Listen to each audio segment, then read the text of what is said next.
everyone, welcome back to our channel. In today's video I will be fitting one of the Mod Mini spoilers to one of our cars, showing you what comes in the pack. I haven't even got my thumb in it. What comes in the pack when you buy one, how to fit it the easiest way possible, and how good they look afterwards.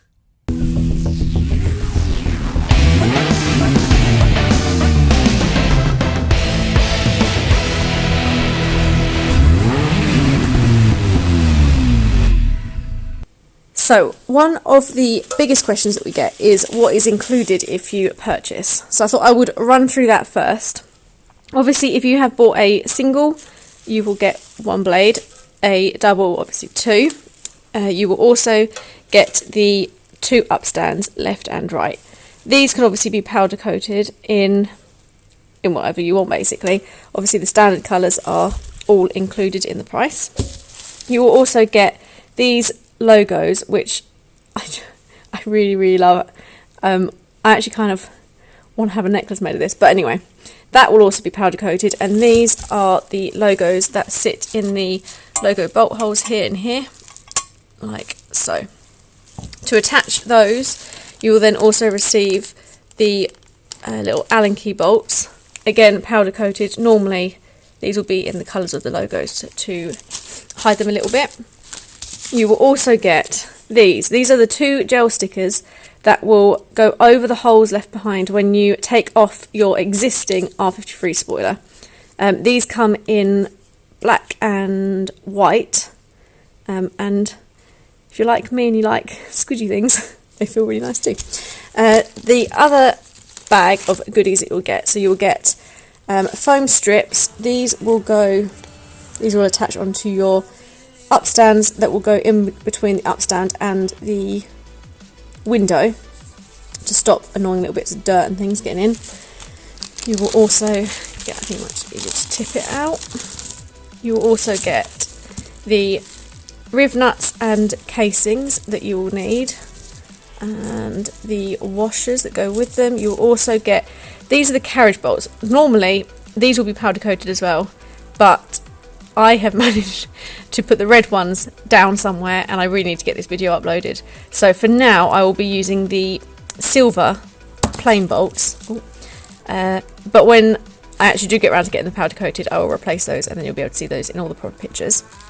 And then the nuts that go alongside them, and again another set of washers to go with them. That is what will be inside your box, as well as a metric ton of packaging material and bubble wrap. And now for the exciting bit, what tools you will need. So we'll start off at the back. This is your heat gun. This will be used to heat up the glue that holds on your existing spoiler that needs to be taken off. This is a scary tool, and you do have to be really careful to make sure that you do not damage your paintwork with it. However, with using this, you will also use these. I can't remember what the real name for these are, and I'm looking at Jonathan and he's giving me a blank look, but these are kind of Bodywork trim tools. I will pop a link for these below anyway. There's like a range of shapes and ends and all sorts of things. These were really useful when taking off my spoiler. So yeah, they were really recommended.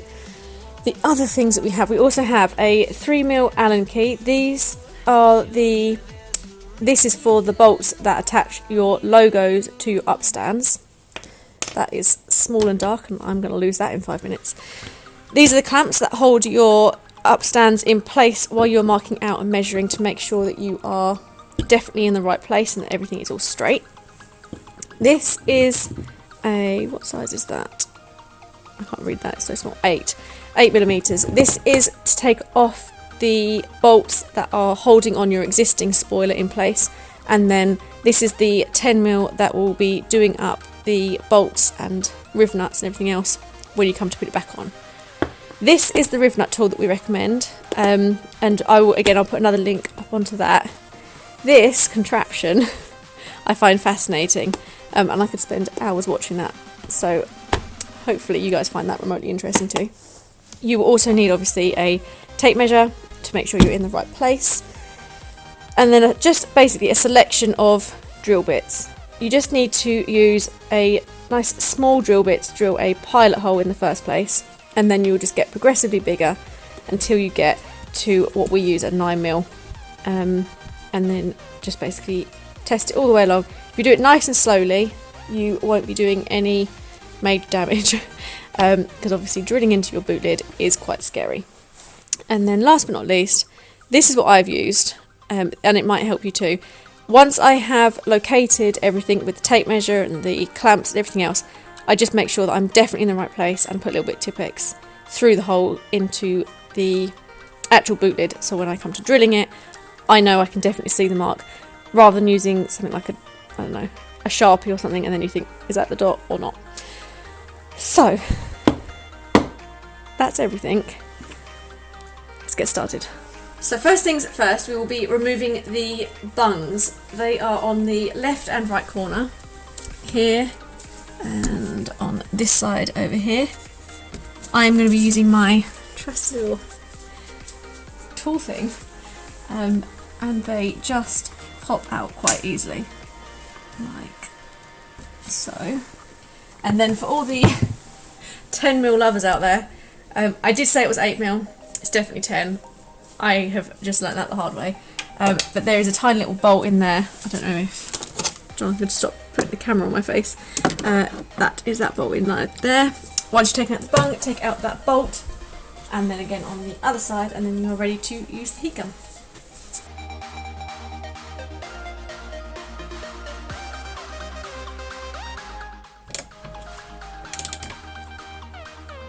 That doesn't even have a bolt on it. That's easier than I expected it to be. Man, that would be so handy if our spoiler's been off before and it just falls off. And like so. Okay, so that's everything in the boot done. So now we are ready to use the heat gun. This can actually damage your paintwork if you're not really careful. I have two settings on here, 1 and 2. I will never use 2, just in case it blisters or burns or touches anything and it goes wrong. So I just use it on 1. I'm expecting, I mean, these are proper, although I've run down the bolts, they are proper on there. So you need to be really careful, just reheat it really slowly, kind of keep moving it around. I'm expecting it to take about 5 minutes per side to heat up slowly, and then we will go in with the trim tools and really slowly take our time to lift it up. Just as an idea, or when I did it on my car, I took about 45 minutes to an hour to do this. I mean, like really slowly, but I was just desperate not to damage the paintwork, and actually my roof has no damage, so I feel like I can give you that advice.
Okay, so you can just about see, this is the foam, that grey foam that I am stabbing away. So as it melts, I'm cutting through it using the trim tools and lifting it all the way around, all the way edge.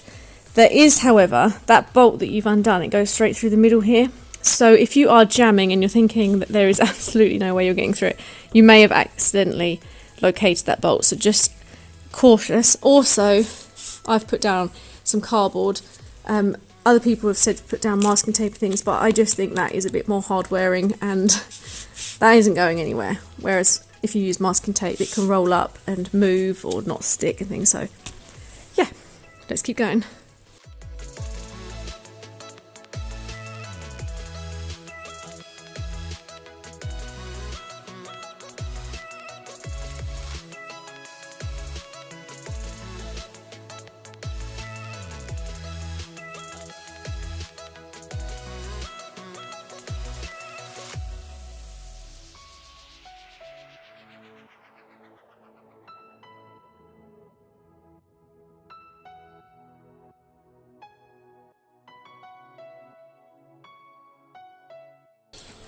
So we are officially through on one side.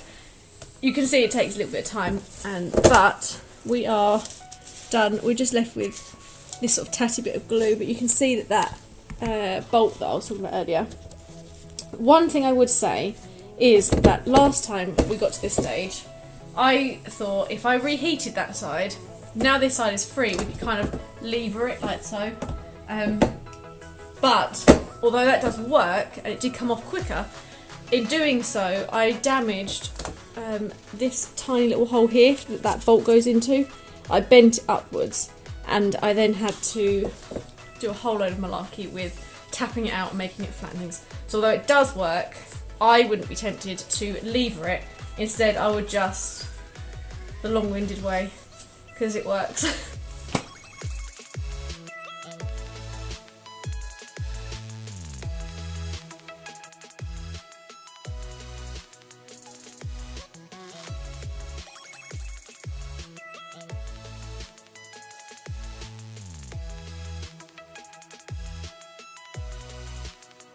Finally, after what feels like forever, we have now got both ends free, and now we can see what damage there is and how much glue is remaining, and if I've done it right.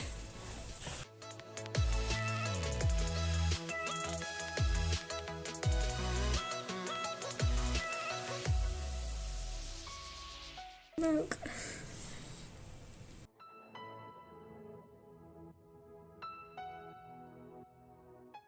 Okay, so while it's still fairly warm, I'm just going to pull it whilst rolling it backwards to try and get as much off in one go as possible before we have to get out any sort of tissues. It's not actually too bad. It does come off quite easily if you take your time. Time to whack out the WD-40. Just spray the area. I've also sprayed my tissue, and it should all wipe off quite easily.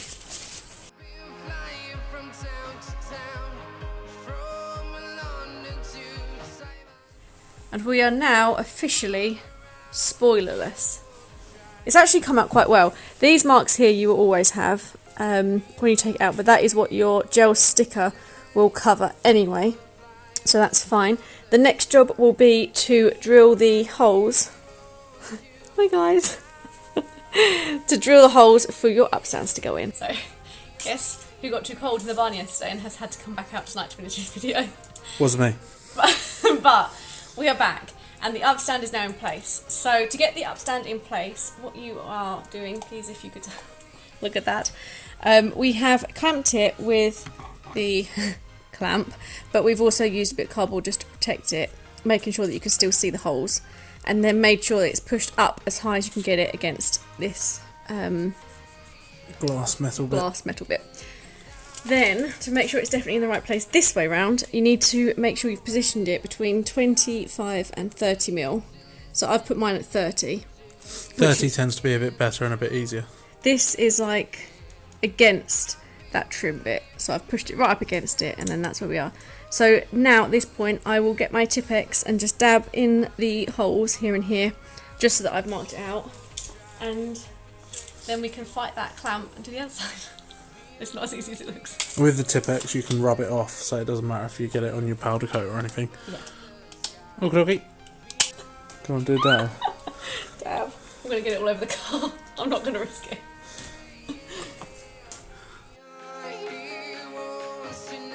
That's alright, it rubs off. You can wait for it to dry and it still rubs off.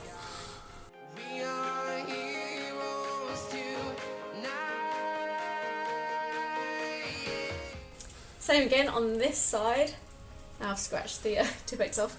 Again, positioned as high up as you can. Take 2. And back to where we were. So it's now pushed up as high as it can go between this metal glass bit at the top corners here and here. And then again measured to the same distance, which in my case I've done it to 30, yeah. And pushed right up against that trim. So I will now mark with Tipp-Ex again the 2 little holes, and then this time I'll be getting the red blade that will be going across the middle, and just make sure when I line it up to these carriage bolt holes here and here that it is actually straight before we do any drilling.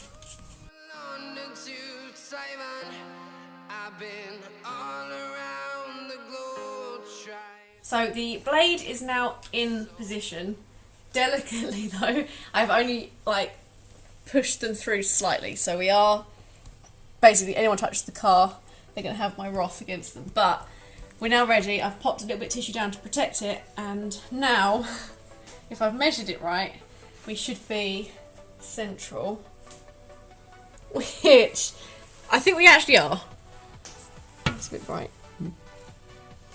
But now we are ready to take it all off again, all the way down to taking off the upstands, and then we can start the drilling. Well, now I'm looking even fitter in the goggles. I've also been given this to hold. It is the smallest drill bit to start with, and obviously making sure that your Tipp-Ex holes are in the centre of your upstand holes, we can then drill in the centre of the Tipp-Ex holes. I think that sort of makes sense. I think it's also self-explanatory. I don't know why I felt the need to tell you that. Is the drill going forwards or backwards? That is a good question. What? Just pull the Surely trigger. a drill would go... There's only Pull one the way a trigger. drill can go. Pull the trigger. That's forwards.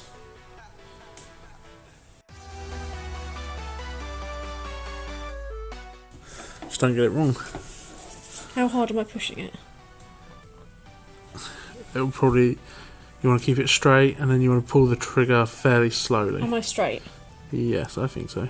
We can fast forward this and mute this bit. You can just tell me exactly what I'm doing. Yeah. That's it. You dropped a little bit. It's fine. You got to try and hold it steady though. Can't.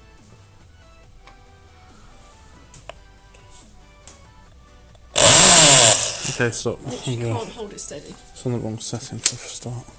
Okay, try that. And then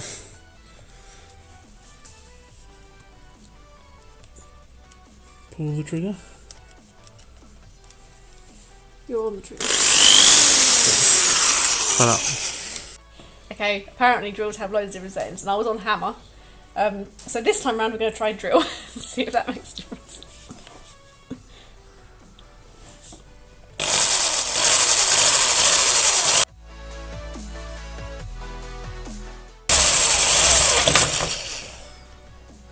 And through. And we're in! Look at that! Ooh, it's a bit... One hole. Okay, time for the second one.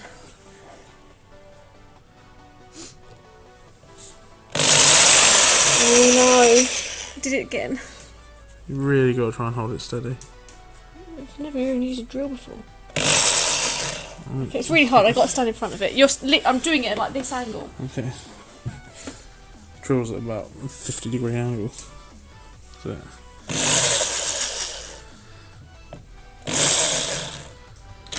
Okay. Feeling like as this is my car and it's being really slowly routed, I feel like I should be doing this. I'm trying my best. Right. Okay, you're moving it way too much.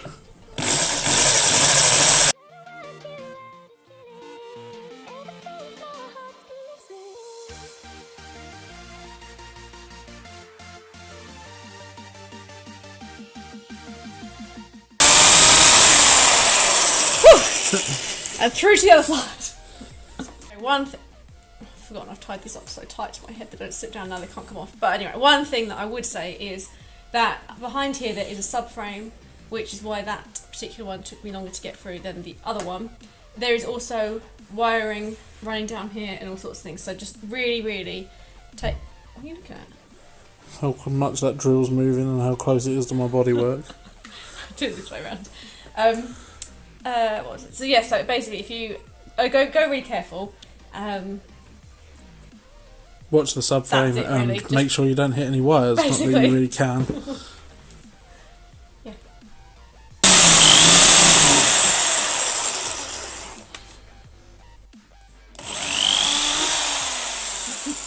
The irony.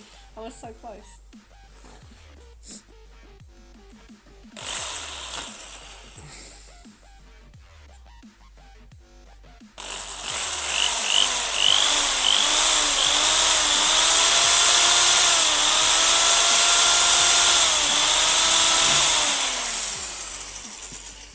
Okay, This first is the 4. damage. Look at that damage. This is why you should drill yourself, boys. I mean, yeah, basically. But it looks better if a girl does it. Not in those goggles. So, bigger drill bit this time. This is kind of like a medium sized. And then the idea is just to keep it central, but just to keep progressively making the holes bigger. So I've got this one, and then I have another one, and then I have the last one, which will make it up to the full size. Cue the fast forward. Go.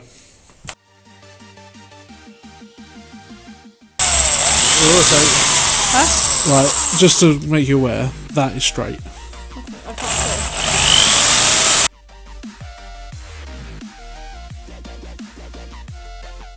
Minimal damage, but look at it, boys.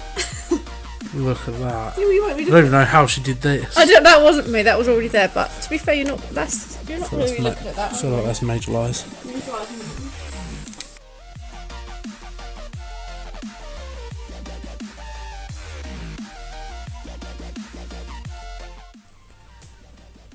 Look at this damage here.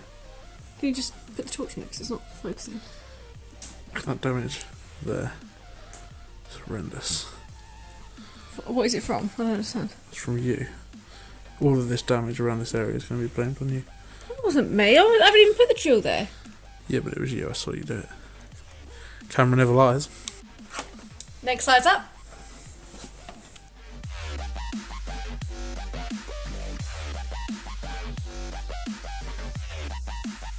Sort of say the first sharp tool bit we've used. I mean, as much as we are having a laugh, this is actually genuinely a new tool bit, and it makes the job so much easier. So, yeah, it is probably worth investing in making sure that you've got sharp ones. Mm-hmm.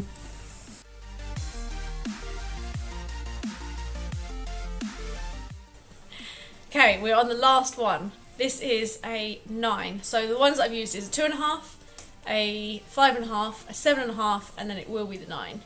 And then your hole should be big enough. That's all I have to say on that matter. It's so late. Get drilling.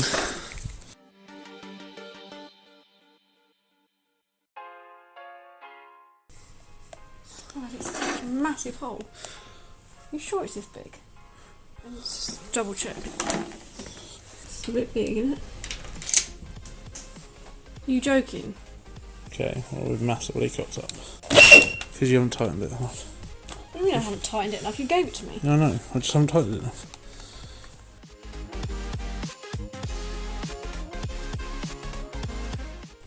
So, before we go any further, some of you may notice that these holes are quite a lot larger than the holes on the other side that I have just drilled.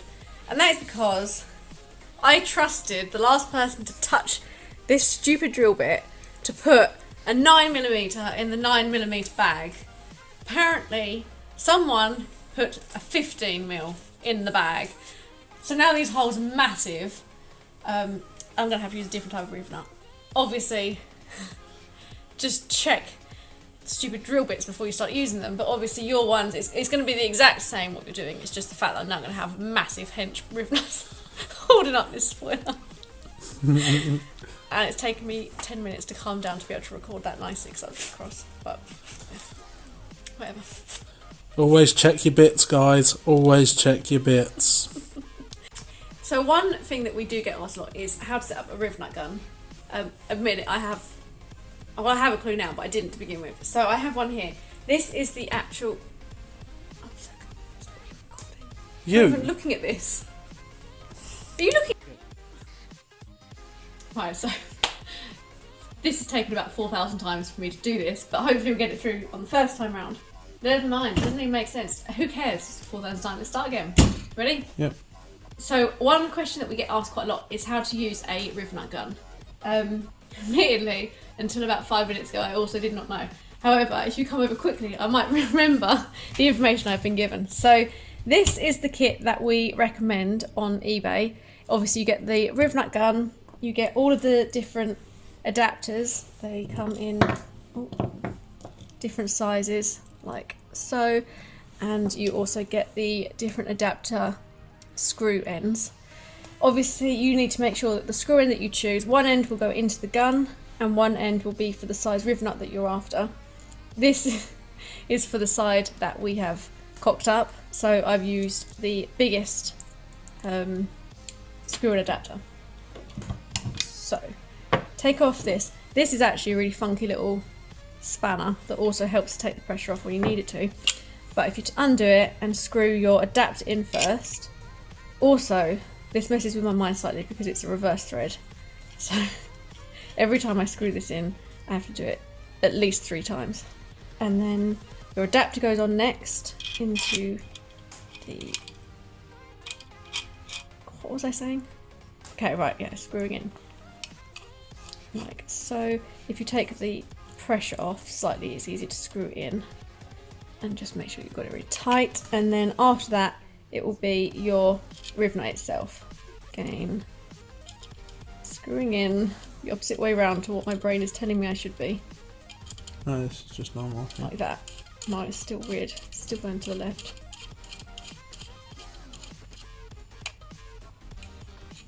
I'm still not confident that that's going to work. I'm not either. Okay, let me just undo this and try again. I think I've got the black bit out too far.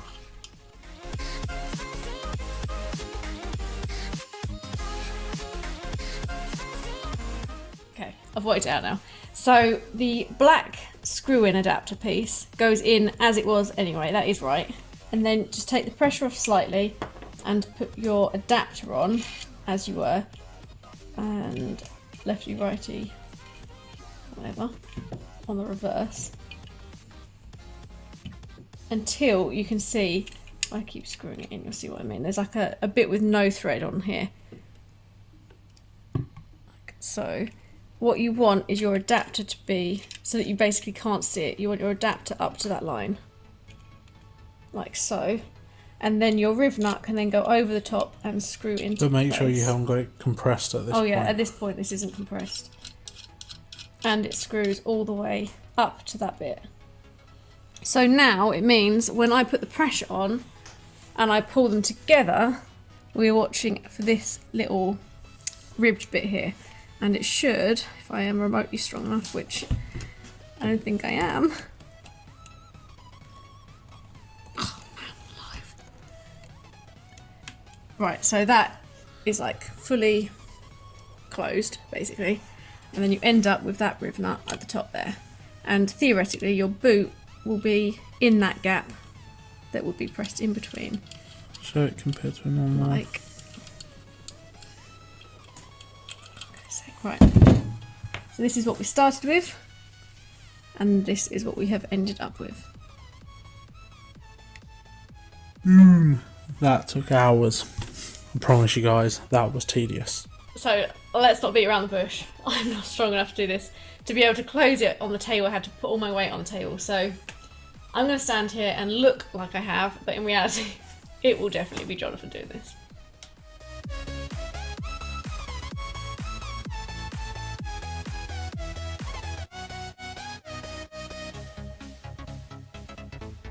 Just give an idea of how strong they actually are. So you don't have to worry about your spoilers coming off. your bolt in.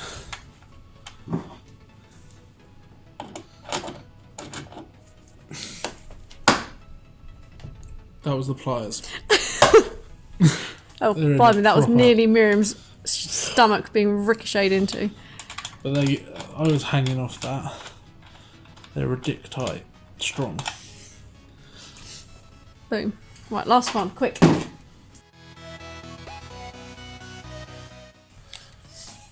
Okay, so before we put anything actually together, this is when the foam comes into play. So I have just loosely bolted into the roof nuts just to see roughly how high it needs to be, making sure obviously that it's all the way pushed into the top. This will then stick to your upstand to block out any dirt or any squeaking or anything that could possibly go on with your upstand. I'm not going to talk while I'm doing this because I need to concentrate, but that's what I'm doing.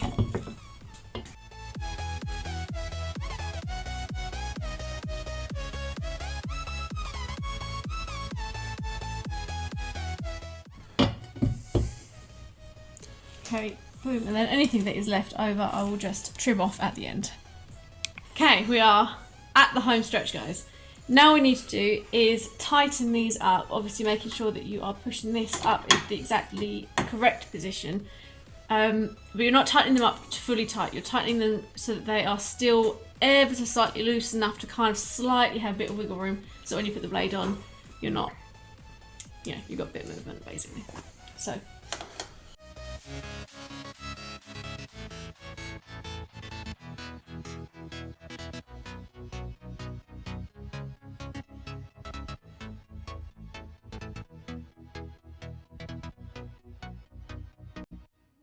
So you can now put your blade into position 1 and put in your captain bolts. I can't remember. Carriage bolts. Right. Hold your end.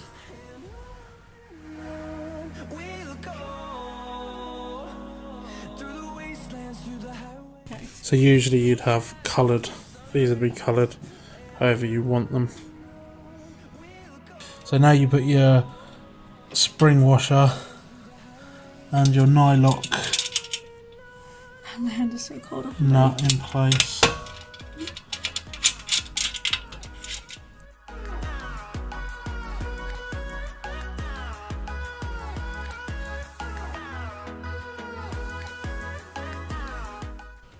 Right, it's the middle of January. It's absolutely freezing. It's 9:30. I don't know. It's 9:20 in the middle of January. There's a massive wasp flying around here somewhere. It's really freaking me out because I keep hearing it. Right, let me go get a socket. Okay. So you then get all your nutties on, and then you can start tightening them up.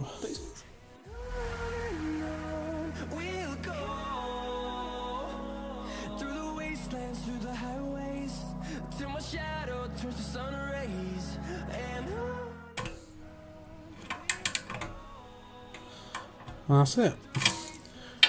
No torque values for these guys, just be sensible.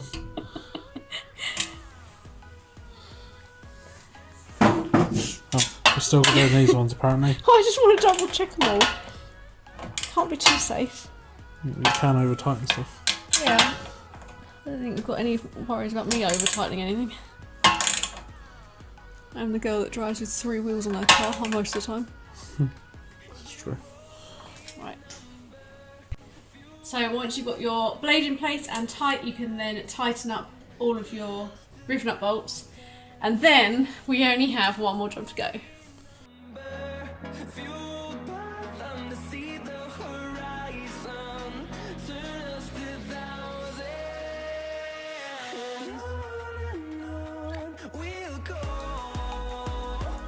And the very last job will be to attach your logos. I am just going to say I can hear a mouse.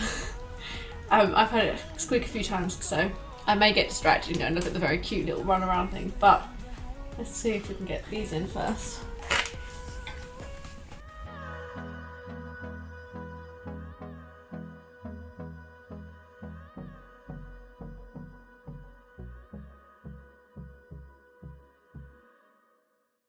And that is a spoiler fitted. I would say if we weren't messing around, recording bits, getting cross with each other, trying to find tools, I reckon you could do it in about an hour and a half. But I would say it would be a really good idea to have an extra pair of hands, just to make sure that when you're holding one or clamping one, etc., nothing drops on the floor, especially if you're working outside.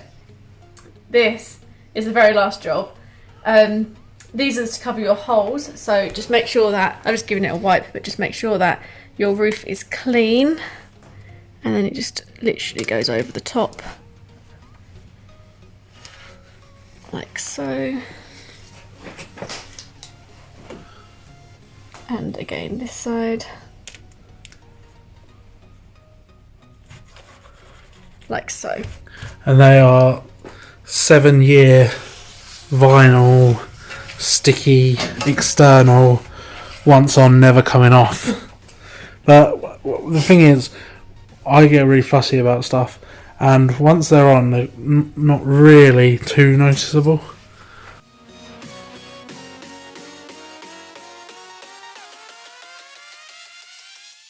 And that is it. We officially have it all fitted. So obviously, if you are after a spoiler yourself, we can obviously custom. Obviously. And that is the spoiler officially fitted. If you would like to purchase one of your own, these can all be customizable. So the bolts, the logos, these bolts, which I will be getting red this week. Obviously your upstander blade, everything that can be whatever colour you would like. Including actually, for a little bit extra, glitters and pearlescents, which we've done a couple this week and they look absolutely banging. I love them. So what else am I going to say? Oh, also, if you would like to, there are some links below to all the tools that I've used, as well as to the page on the website where you can purchase. I've got obviously the single spoiler pictures in a moment, and also the twin, which is on my car. And I think that is roughly about it. So thank you ever so much for watching and for bearing with all of your likes, comments, subscribes, everything. I'm really grateful, and see you in the next video.